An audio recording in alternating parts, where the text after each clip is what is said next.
This is a copy of William Salmon's late 17th century handbook for artists called Polygraphy, or The Arts of Drawing, Engraving, Etching, Limning, Painting, Washing, Varnishing, Gilding, Coloring, Dyeing, Beautifying, and Perfuming. The 5th edition, published in London in 1685. The letterpress book begins with 32 unpaginated leaves, 64 pages, containing a comprehensive title page, a typically fulsome dedication, a long explanatory preface, a detailed table of contents, and then more than 30 pages of addenda, overlooked by reason of the haste of the press, and finally an errata page, which suggests that what other faults you meet with, correct also with your pen. This copy of the book has been heavily used and abused over the 3 centuries since its publication in 1685. Is it complete, or are there some missing leaves, especially in the preliminary sections? In order to find out, we need to make a systematic examination of the physical makeup or format of Salmon's Polygraphy, the anatomy of this book. The leaves of the book are systematically arranged in 8-leaf or 16-page sections or gatherings. Here are the first 4 Polygraphy gatherings in facsimile. The pages aren't numbered, but at the bottom of some of the rectos, or right-hand pages of the openings, you can see identifying marks or signatures. The title page leaf has no signature, but the rectos of the next 3 leaves are signed capital A2, A3, and A4. Then come 4 leaves without signatures. Similarly, the second gathering begins with 4 leaves signed small a, small a2, a3, and a4, followed by 4 unsigned leaves, and the third and fourth gatherings signed small b and c follow the same pattern. At which point we come to the main text of the book, beginning with page 1 on the recto of leaf B1, and followed by leaves signed B2, B3, and B4, followed by 4 unsigned leaves, followed by 4 leaves signed C1 through C4, followed by 4 unsigned leaves, and so on. The pattern of 4 signed leaves followed by 4 unsigned leaves throughout the preliminaries suggests that this copy of Salmon's book, though battered and worn, is complete. The purpose of this presentation, and the one which follows it, is to set forth a systematic way of using this information in examining the physical makeup or format of books like William Salmon's Polygraphy, books printed on sheets of handmade paper and produced during the handpress period, that is to say, the period between the invention of printing by Gutenberg in about 1450 and the beginning of the 19th century, about 350 years later, when the development of large iron printing presses and machine-made paper began to alter significantly the way books were made. Every book produced during the more than 3 centuries of the handpress period has a bibliographical format. Format is the relationship between the size of the whole sheets of paper used in printing a book and the size of the individual leaves that result when those sheets are folded and assembled into gatherings. 3 of the most common book formats are folio, quarto, and octavo. If a book is made up of whole sheets, each one of which is folded once, creating 2 leaves per sheet, the resulting format is called folio. Folios are usually fairly big books. If a book is made up of whole sheets, each one of which is folded twice, creating 4 leaves per sheet, the resulting format is called quarto. Quartos tend to be rather square-shaped. If a book is made up of whole sheets, each one of which is folded 3 times, creating 8 leaves per sheet, the resulting format is called octavo. Octavos are a convenient size to hold in the hand. It follows that the larger the whole sheets of paper you start out with, the larger the resulting book relative to its format you're going to end up with. Start out with big sheets, and even if you fold them 3 times to produce octavo format, you're going to end up with a relatively large octavo book, like this 1770s edition of the works of Lord Chesterfield.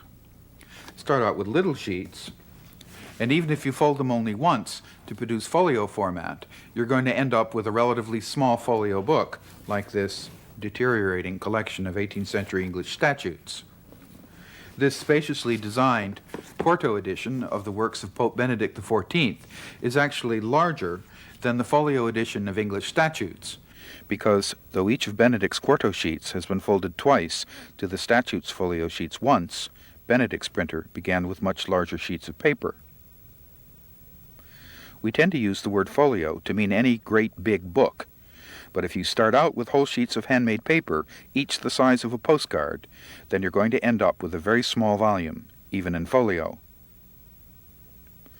During the hand-press period, all books were printed on individual sheets of handmade paper, produced one sheet at a time on the flat wire surface of a rectangular wooden paper mold.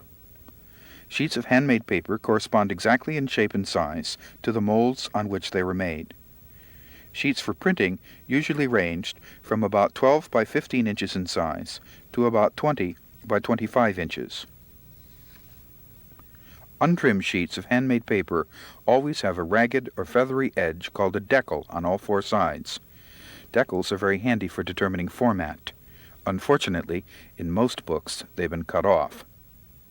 After printing, the folded sheets are sewn together and then trimmed by the bookbinder to get smooth edges suitable for staining or marbling or gilding, though sometimes, lucky for physical bibliographers, especially in temporary or cheap bindings, the decal has been allowed to remain, as with the 1770s Octavo Chesterfield we've already seen. Before the middle of the 18th century, all paper molds had what is called a laid surface, created by a network of crisscrossing wires. Narrow wires, laid close to one another and parallel to the long side of the mold, are held in place by more widely spaced, heavier rows of wire chain stitches running along the tops of the ribs, parallel to the short side of the mold, and most commonly about an inch apart. The impression of a mold's horizontal wires and vertical chains can be clearly seen on the sheets of paper the mold makes, and they provide useful clues in determining format. These impressions are called chain lines and wire lines. The ribs of a paper mold are always parallel to the short side of the mold. The location of the ribs determines the location of the chains on the surface of the mold and the chain lines on the paper itself. Thus, the chain lines of a whole sheet of handmade laid paper are always parallel to the short side of the sheet, and the narrower and fainter wire lines are always parallel to the long side of the sheet. In this demonstration, we'll occasionally be using special sheets of paper like this one, with chain lines and a watermark and a countermark schematically printed on them on both sides in the proper position so that you can see what happens as the sheet gets folded. Sheets folded once to produce folio format have vertical chain lines. Sheets folded twice to produce quarto format have horizontal chain lines. Sheets folded 3 times to produce octavo format have vertical chain lines again, and so on. Paper mold makers often made pictorial patterns out of bent wire and sewed them to the surface of their molds. These patterns create impressions called watermarks on the sheets of paper they make. Because watermarks tend to have a standard position in the center of one half of the sheet, they can be very useful in determining format. Sometimes a secondary mark, called a countermark, will also be present. If so, it will generally be centered on the other half of the sheet, opposite the watermark. Countermarks are frequently made up of letters, words, or a date. Watermarks for handmade paper were made in any number of shapes and sizes: fleur-de-lis, foolscap, pot, post horn, and many others. Sometimes watermarks include the name or the initials of the papermaker as well. Characteristic watermarks were used in various countries during various periods.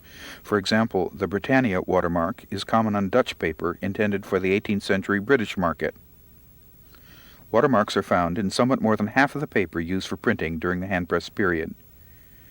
There are a number of standard reference books which catalog watermarks according to their different designs, but in itself, a watermark generally provides suggestive rather than conclusive evidence about where or when the sheet was made. In the middle of the 18th century, papermakers began producing sheets with a wove surface, created, as you can see on this composite demonstration model, by sewing a flat sheet of woven wire, like a modern window screen, on top of the chains and wires of a laid mold. Wove paper generally has a smoother surface than laid paper, without chain lines and wire lines, but sometimes wove paper will have watermarks and countermarks. The format of books printed on wove paper tends to be more difficult to figure out than the format of books printed on laid paper, which always has chain lines. Fortunately, the use of wove paper for printed books becomes common only towards the end of the 18th century. Thus far, we've discussed laid and wove paper, decals and chain lines, watermarks and countermarks, and gatherings and signatures. Before taking a closer look at the various book formats used during the hand press period, we also need to know a little about the imposition, or arrangement and locking up, of the pages of metal type into an iron frame called a chase by means of supporting wooden stakes.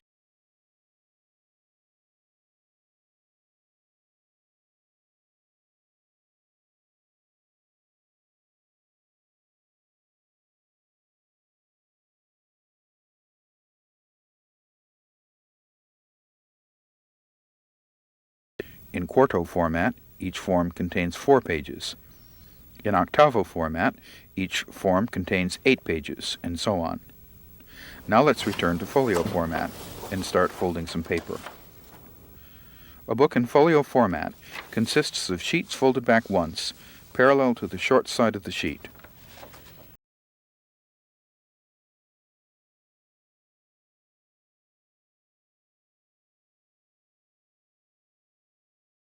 Has a watermark and countermark.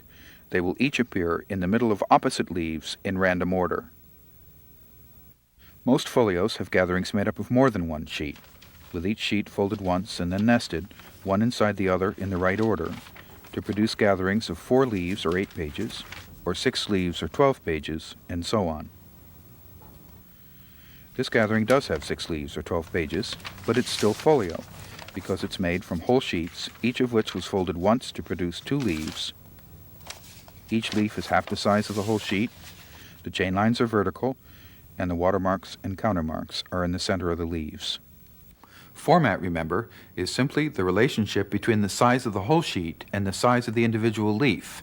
It has nothing necessarily to do with the number of leaves in a gathering. In folio in 6s, the first leaf is conjugate, that is, connected through the fold with the 6th leaf. The second leaf is conjugate with the 5th leaf, and the third leaf is conjugate with the 4th leaf. As we saw earlier with the preliminary gatherings of Salmon's Polygraphici, the printer provides a signature letter or other symbol at the bottom of each of the first several recto pages to let the binder know how to fold and gather the printed sheets. In this 6-leaf folio gathering, or folio in 6s, from the 1596 Hamburg Polyglot, the first leaf, A1, is conjugate with the 6th leaf, A6. If we find a watermark on, say, the second leaf, A2, of a folio gathering in 6s, and wonder if it has a countermark, we'd have to look for it on A2's conjugate leaf, the 5th leaf, A5. Sometimes you find folios in 8s, folios in 10s, and folios in 12s.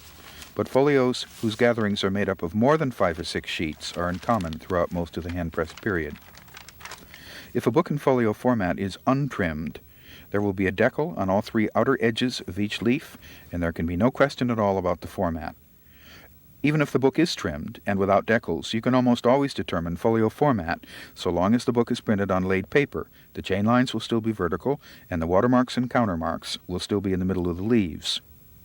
The trouble begins when you want to determine the format of folio gatherings made up of trim sheets of wove paper, because there are no decals and no chain lines.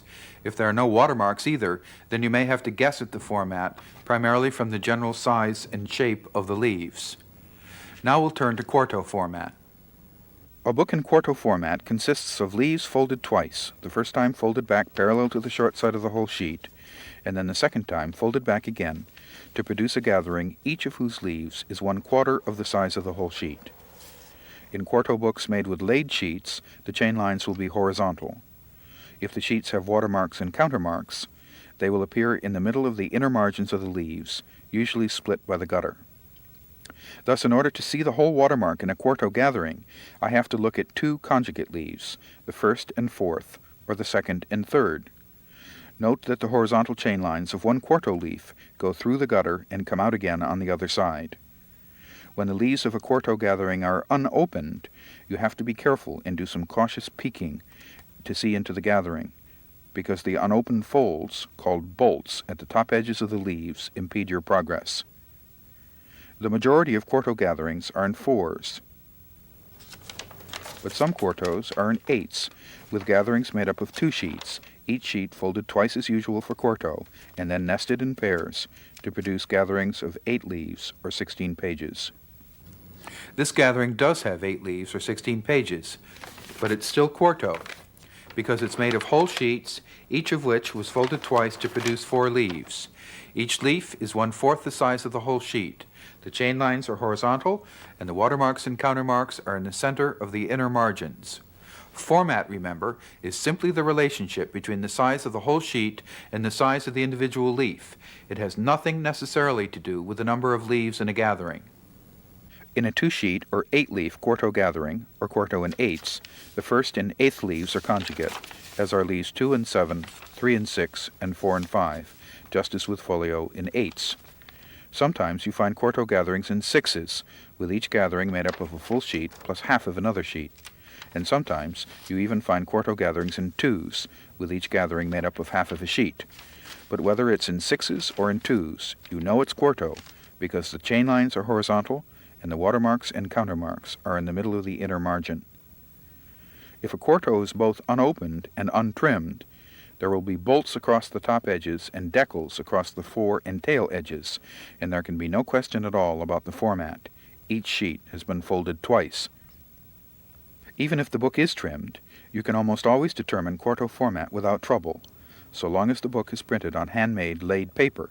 The chain lines will still be horizontal, and the watermarks and countermarks, if there are any, will still be in the middle of the inner margins. It's harder to determine the format of quartos made up of trim sheets of wove paper, because there are no bolts and no decals and no chain lines. If there are no watermarks either, then you may have to guess at the format, primarily from the general size and shape of the leaves. Bibliographically speaking, trimmed copies are very inconvenient. Now we'll turn to octavo format. A book in octavo format consists of sheets folded back 3 times parallel to the short side as usual, to produce a gathering, each of whose leaves is 1/8 of the size of the whole sheet. The 4 corners of the sheet stay at the bottom front of the gathering, so you can see in and check that the signatures are in their proper order. In octavo books made with laid sheets, the chain lines will be vertical. If the sheets have watermarks, they will appear at the head of the inner margins of the folded gatherings. If there are also countermarks, the countermarks will also appear at the head of the inner margins. Octavo watermarks or countermarks do not always end up neatly quartered and equally divided up among 4 leaves. The division depends on how accurately the mold maker centered the watermark device on its half of the mold, and how carefully the printer centered the sheet in the press. In octavo format, if the watermark appears on all or some of leaves 1, 4, 5, or 8, then the countermark, if there is one, will appear on all or some of leaves 2, 3, 6, or 7. Note that the chain lines in octavo format march up leaf 1 and back down leaf 4, to which leaf 1 is connected over the top through the bolt. Similarly, the chain lines go up leaf 2 and down leaf 3, up leaf 5 and down leaf 8, and up leaf 6 and down leaf 7. Octavo gatherings usually consist of 8 leaves or 16 pages printed on a full sheet of paper, but you will often find octavo gatherings in 4s, each one consisting of a 4-leaf or 8-page half sheet. These are octavo sheets printed by half-sheet imposition. As we know, in full-sheet octavo format, the printer assembles or imposes the pages of type and supporting furniture into 2 8-page forms, one form for each of the 2 sides of the octavo sheet to be printed. The outer form contains the 2 outside pages of the gathering, leaf 1 recto, page 1, and leaf 8 verso, page 16. It also contains the other 6 pages needed for printing the rest of the 8 pages on this side of the octavo sheet. The inner form contains the 8 pages on the other side of the sheet. Between them, the outer and inner forms contain all 16 of the pages needed to print both sides of the octavo sheet. In octavo half-sheet, or work-and-turn imposition, the printer needs to set only 8 pages of type before going to press, half as many as the 16 pages needed for octavo full-sheet imposition. The first 8 pages of type are imposed in a single form in such a way that after one side of the octavo sheet has been printed or worked off, it can be flipped over end to end and printed again from the same form. After folding, the result is 2 identical copies of the same 4-leaf or 8-page gathering. Later, the binder tears or cuts each sheet into 2 separate 4-leaf halves and uses one half for one copy of the book and the other half for another copy.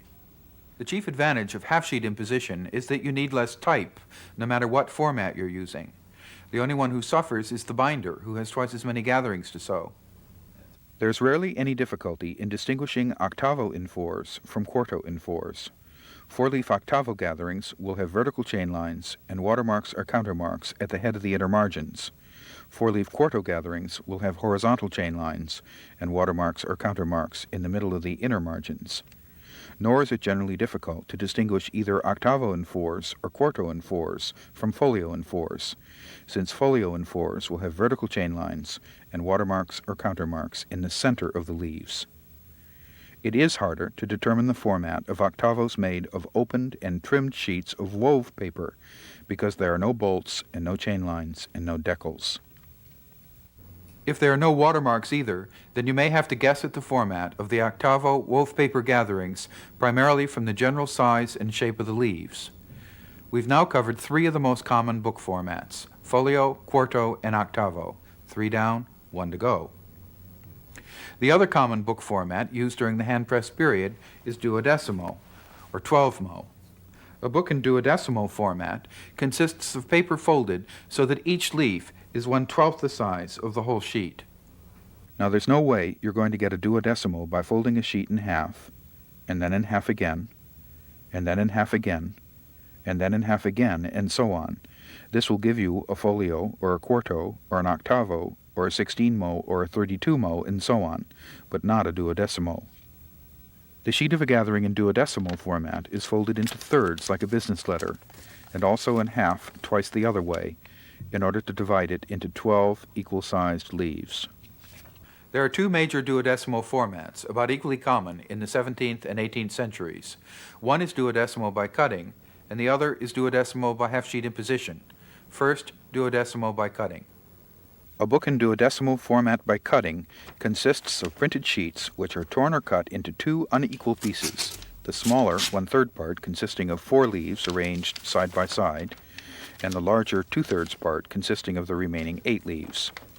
The larger 8-leaf part is folded just as if it were a full octavo sheet. The smaller 4-leaf part is folded twice to create a 4-leaf section. At this point in duodecimo format by cutting, there are 2 possibilities. One possibility is to insert the 4-leaf section into the center of the 8-leaf section in order to end up with a single whole sheet gathering of 12 leaves, or duodecimo by cutting in 12s. This is the way English printers tended to impose their duodecimos by cutting, producing books consisting of a succession of equal 12-leaf gatherings.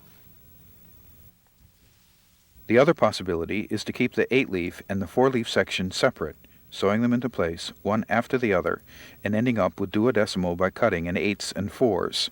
This is the way continental printers tended to impose their duodecimos by cutting, producing books consisting of alternating 8-leaf and 4-leaf gatherings, an 8-leaf gathering followed by a 4-leaf gathering, another 8 followed by another 4, and so on.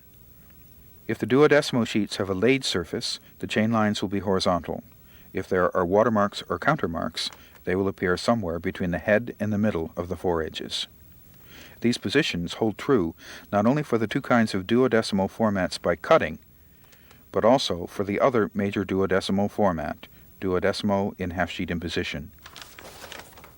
A book in half-sheet duodecimo format consists of printed sheets which are torn or cut in half parallel to the long side of the sheet into 2 equal pieces, each one containing 6 leaves of identical printing. Each of the 6-leaf pieces is then treated separately in the same way. The top 2-leaf part is cut away from the bottom 4-leaf part and then folded in half. The bottom 4-leaf part is folded 2 times, the first time back parallel to the short side as usual, and then back again. Finally, the two-leaf part is inserted into the four-leaf part in order to produce a duodecimo gathering of 6 leaves. In the 18th century, both duodecimo by cutting and duodecimo by half-sheet imposition are common. Toward the end of the century, you begin seeing 18mos, books consisting of sheets imposed for 3 equal 6-leaf gatherings, each one of which is folded like a half-sheet duodecimo gathering. The two-leaf parts are folded and tucked into the four-leaf parts, and each sheet produces 3 different 6-leaf gatherings. If the 18mo is printed on laid paper, the chain lines will be vertical. Watermarks can appear almost anywhere in 18mo and smaller format gatherings, but wherever they are, they will almost always follow a consistent pattern from gathering to gathering. 16mos have never been very common. On the other hand, you will often find 24mos or 32mos in such small book formats as pocket devotionals and chapbooks. There are a number of ways of imposing 24mos and 32mos, and I suspect that many printers didn't bother to memorize their fairly complicated imposition schemes, but simply consulted relevant imposition charts like the ones given in various 18th century and later printing manuals, many of which have been reprinted in facsimile. In any event, we won't bother you with the details of these formats, some of which have so many variations you'd think you were in an origami concentration camp before you worked them all out. At the beginning of the 19th century, paper makers began making paper on Fourdrinier machines, which produced wide webs or rolls of finished paper to any length desired. Machine-made paper was usually sold cut into convenient-sized pieces, without decals, and, especially in the first half of the 19th century, generally with a wove surface and without watermarks. Throughout the 19th century and later, the terms folio, quarto, octavo, and duodecimo were often used in the book trade to describe books printed on various standard-sized pieces of machine-made paper. But books printed on a web of machine-made paper do not have bibliographical format, because format is the relationship between the size of a whole handmade sheet of paper and the size of the individual leaf, and, bibliographically speaking, machine-made paper does not come in sheets, but only in larger or smaller pieces. For this reason, determining the exact anatomy of 19th and 20th century books can be very difficult. But it is almost always possible to determine the format of a book produced during the handpress period. Remember the preliminary gatherings of William Salmon's Polygraphici, the late 17th century artist's handbook we looked at back at the beginning of this presentation? Each of the preliminary gatherings, again shown in facsimile, has 8 leaves, the first one signed capital A, and the next 3 signed small a, b, and c. The chain lines of these 8-leaf gatherings are vertical, and the watermarks at the heads of the inner margins confirm octavo format. Clearly, we have here 4 8-leaf octavo gatherings, and, despite their lack of pagination, we can be confident that all 4 of these gatherings are complete. But many of the books produced during the handpress period have led hard lives over the centuries, and you never know what you're going to find out about them once you begin to examine them closely. Once you've determined the format of a book, you can then establish its collation, the exact order of its gatherings and leaves, and establishing a book's collation is the subject of our next presentation.